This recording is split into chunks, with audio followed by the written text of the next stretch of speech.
How does John Higgins get a handle on this fella then? As Dennis said, Judd Trump 1 frame away now from snooker immortality. He's won the UK, he's won the Masters, 1 away from the greatest prize of them all.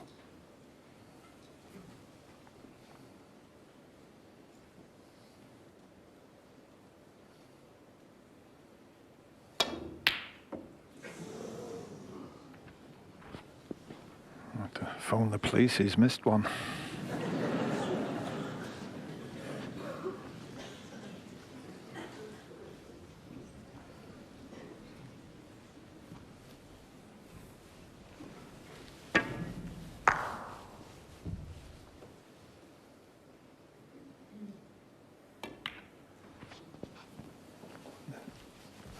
One thing about John Higgins, he will never give up.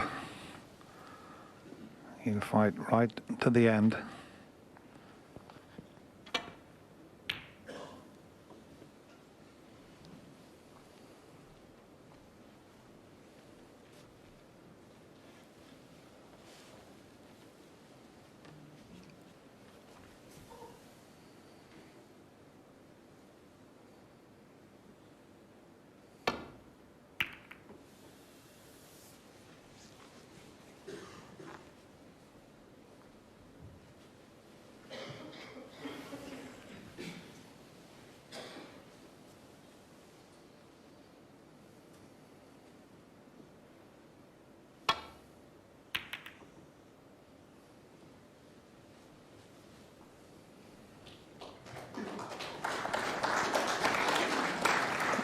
And this is what he's been doing throughout this final. He's had one of the greatest tacticians the game's ever seen in trouble so many times.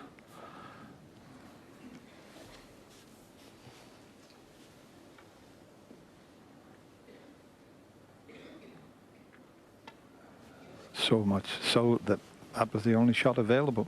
There was no escape route there.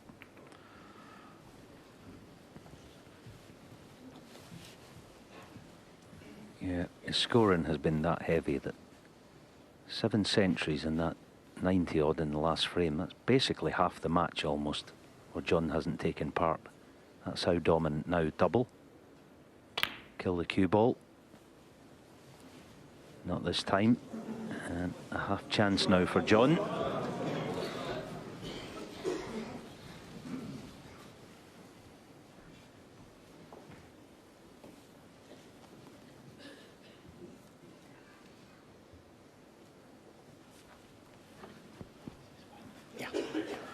Yeah, he can't quite reach over it. There's so many awkward reds in the way, having to get the spider, which is unusual from this distance.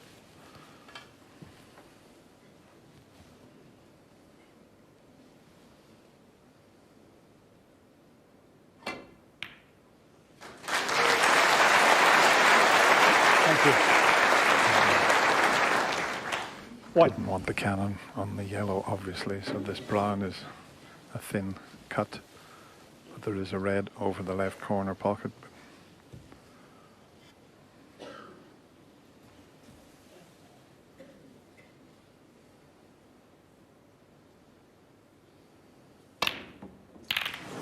Now the fact that he forced it, had he have played for the single red, I expect him to pot that, but forcing it made the pot more difficult.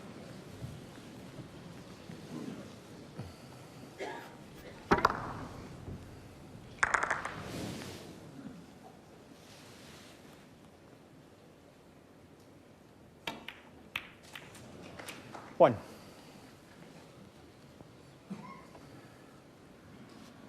That might be the end of the... You couldn't call it a break. He's only potted 1 red, but he's covered the brown. He's hampered on the blue, so it's just a safety. Yellow ball.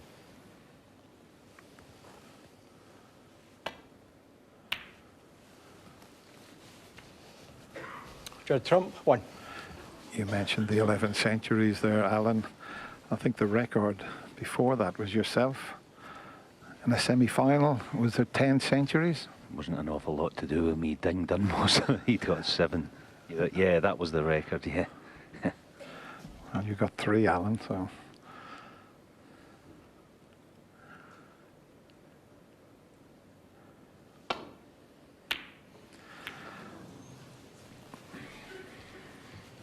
I think John is resigned to just having a go at any half chance now.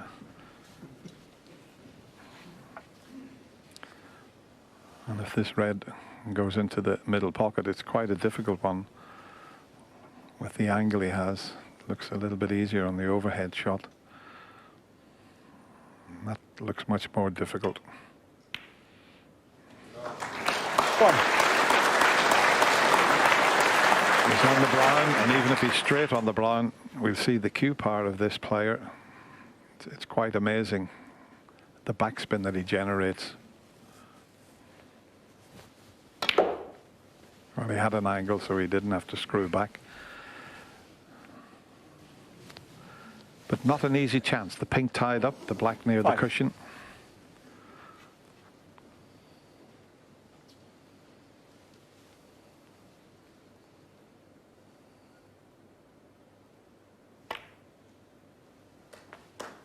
Six. He's potted some lovely balls with his opposite hand. He used his right hand there. Seems very adept at that, and playing it with side also.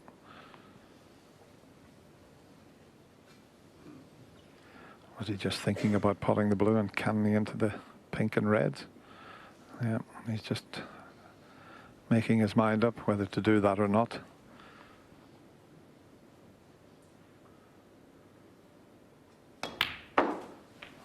Decided against it.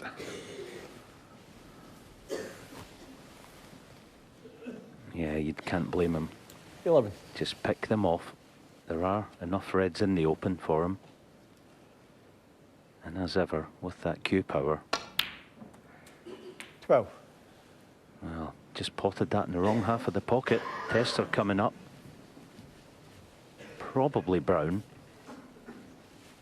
Yellow a bit tricky for a left-hander. Doesn't have a lot of room for cueing it. Awkward bridging. Yellow. Tough shot this.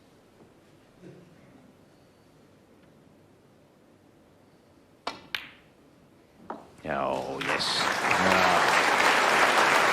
That's been a feature of his, well, he's played the whole tournament, and especially this final. Any 14. time he gets a hair out of position, there's the recovery shot. 15.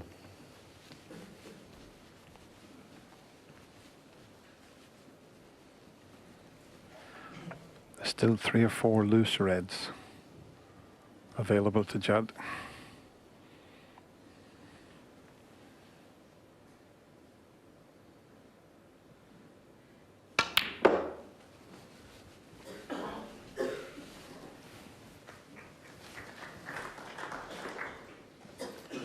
$18.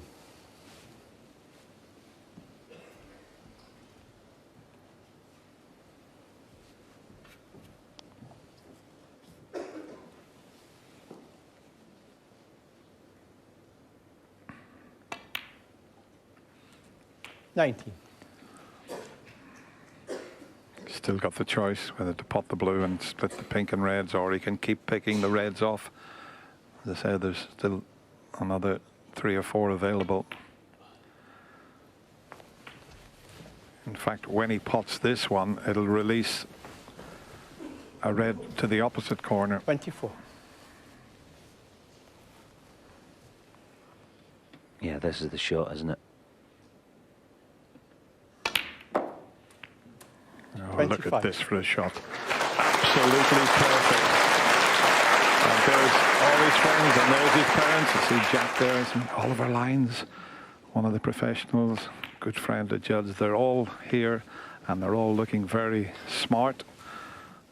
That's the boys there, look like a boy band.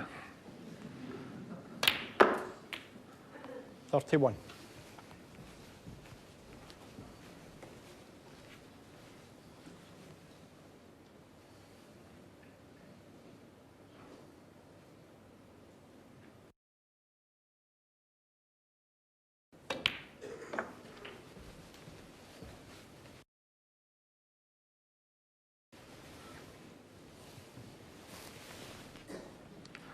he was involved in one of the greatest finals ever last year against Mark Williams. I know he was so disillusioned after losing the last two finals to Mark Selby and Mark Williams, but I don't think he'd be so disappointed. But he won't be disillusioned because his opponent, and John will be the first to congratulate him if he clinches it here, he knows that he's played against a player at the peak of his form. 7 hours, and he's not that far away from his first world title. Needs to pull up a little bit. 42. Might need another chance if this red doesn't pass into the corner. It's tight.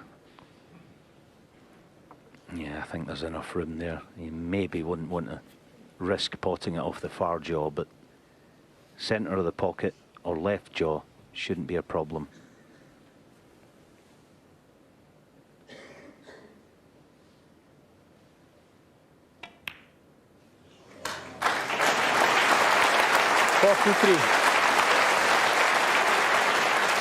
Almost there. That's his brother Jack there, who's travelled all over the world with him for the last couple of years.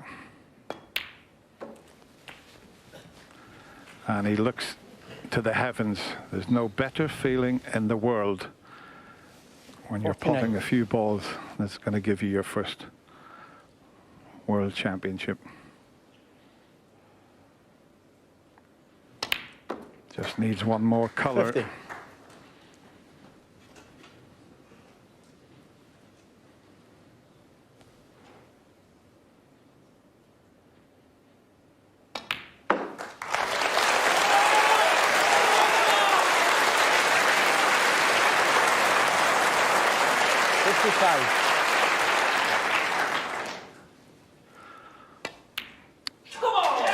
I think John Higgins, playing any other player the way John has played, would have won the title this year. But this man has been awesome. Choose shots, choose pots. Long red thump. Hail the new 62. king, Judd Trump. I like that, Alan. Even if the red doesn't go in, I think John Higgins will come forward, puts his cue down to congratulate Judd Trump. Absolutely incredible performance from Judd Trump to win his first World Championship. And he will be crowned the 2019 Betfred World Champion. Congratulations to Judd and all his family.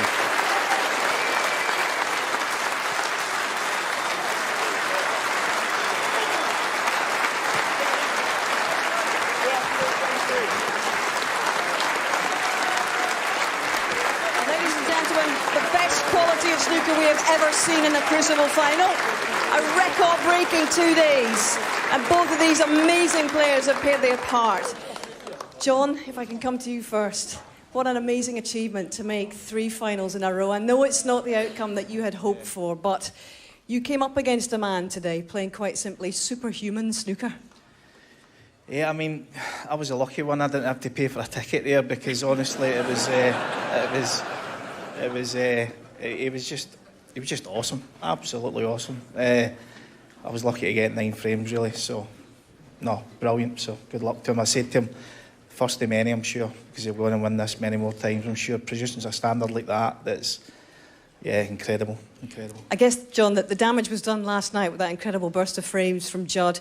But how much hope and belief did you come back with this afternoon, especially with the 147 attempt?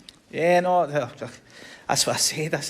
The crowd were clapping that long and it was that loud that I was wanting to go on and play the black, and the pressure was mounting as the clapping was going on. I'm thinking, I'm going to miss this black here. And then, sure enough, I did. But no, listen, I gave it everything, but it was just unplayable. It was unplayable. So I know every defeat hurts, John, but I wonder if it's numbed the pain being part of one of the best finals of all time, and you have played a wonderfully special part in that too, has he not, ladies and gentlemen?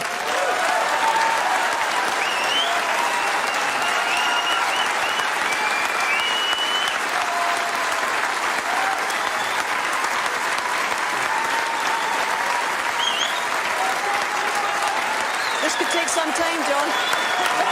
This could take some time.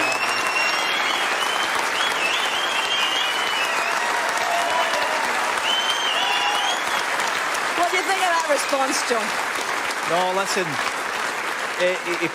he playing it a third time in a row. Yeah, it's brilliant. I never expected coming here to get to final, but I was delighted to get there. But as I say, just come up against an unstoppable machine, and every credit to him. He was brilliant. This is the man, ladies and gentlemen, who at Christmas time was saying that he was thinking about giving up this game. He's not, I'm very glad to say clearly. But also, I think everybody who witnessed your run to the final, it's a testament to your tenacity and your grit, John. And everybody who witnessed that semi-final against Dave Gilbert will never, ever forget that comeback today, or your class today as well. Thank you very much, John. Come back again.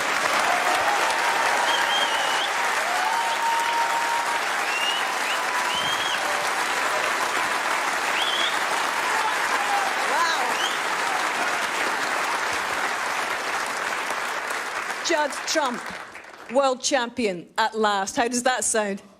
Incredible. I can't put it into words. I've worked so hard for this, and yeah, just for the people around me is so special. And to win it the way you played in a record-breaking final, I wonder how much pride you take in that performance today, Judd. Yeah, it was an amazing final. I think the standard from the very first session, the very first ball, John is such a great player. I always seem to raise my game and still don't beat him. Every time I play amazing, and he beats me every time. So, yeah, that's probably the best I ever played in sort of a major final.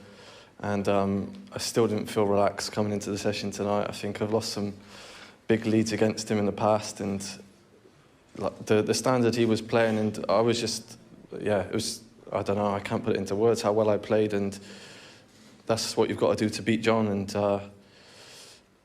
it's amazing to obviously for him to reach 3 finals. But he's won 4. Every time I play him, I just try and learn as much as possible. He's without doubt the top, if not the greatest, one of the greatest to ever play the game. And yeah, I've always looked up to him. Well said, John.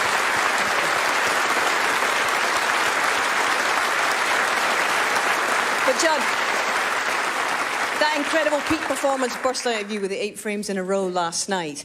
And I just wonder, the Judd Trump of 2011 who was losing to John in this very arena, how much work has it taken for you to be standing here now as champion?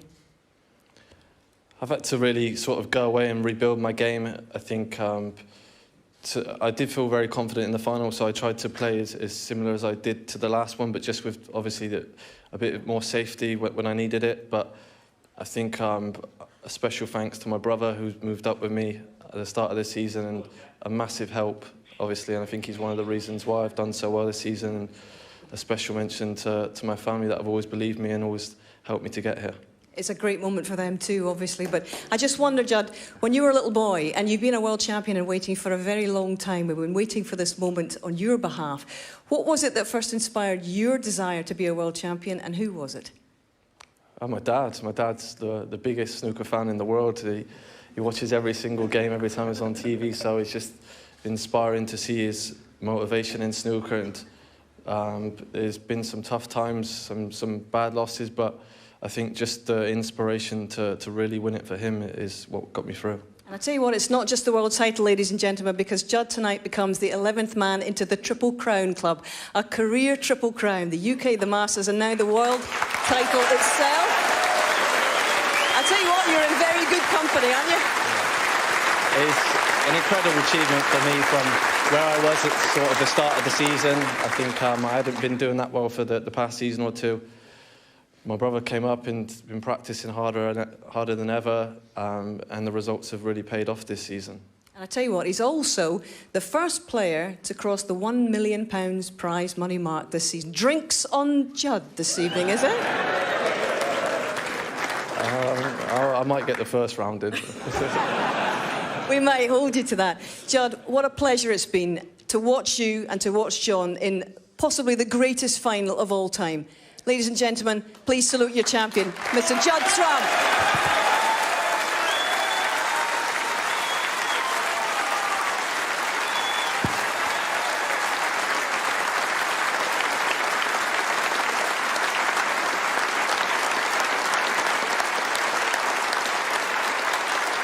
Ladies and gentlemen, please welcome your presentation party, Mark Stebbings, Managing Director of Betfred, and Barry Hearn, Chairman of World Snooker.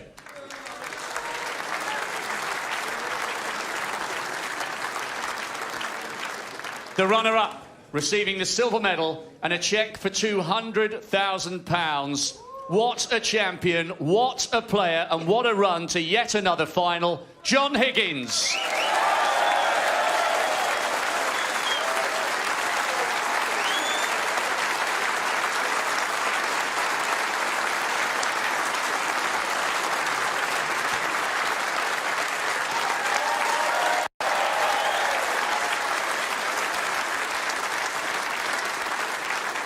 And the winner, tonight fulfilling a lifelong dream, receiving a cheque for £500,000, the trophy and the title, 2019 Betfred World Snooker Champion, Judd Trump.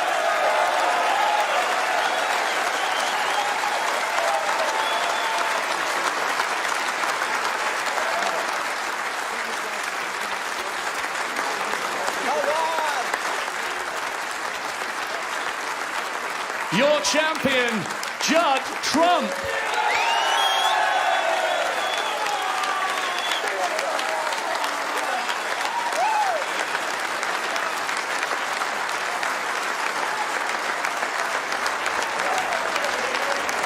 And there he is, a new champion for a new generation. The first man in his 20s, since a certain Neil Robertson in 2010, to win it in his 20s. It really is a positive for snooker.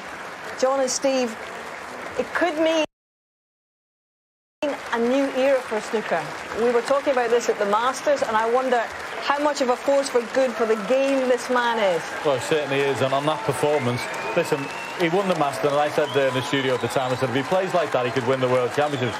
What he did was usurp that performance at the Masters. That's as good as he can possibly play. I mean, I didn't know he was that good, I'm being honest with you. I had no idea he was that good. What he showed me there was just sensational. What's it going to do for kids, Steve, watching him try backhanded shots and power his way around the table playing superhuman stuff? Well, I think, you know, you need to be inspired by somebody who's of the same generation as yourself, and he's possibly the man to do it and to bring it forward. I'm sure there's going to be a number of Chinese players that are going to push him as years go on, but he's got a bit of breathing space. He's such a dangerous opponent. He turned the final into a procession. That was an amazing performance. And as you said, the standard of that final, Hazel, quite rightly, it may have been the greatest standard we've ever seen. It may not have been from both players, it may not have been close, but the actual overall standard was astonishing. And he was the brunt of it. Yeah, he certainly was. And there he is. There's one for the family album, as we always say. And his manager, Django Fung.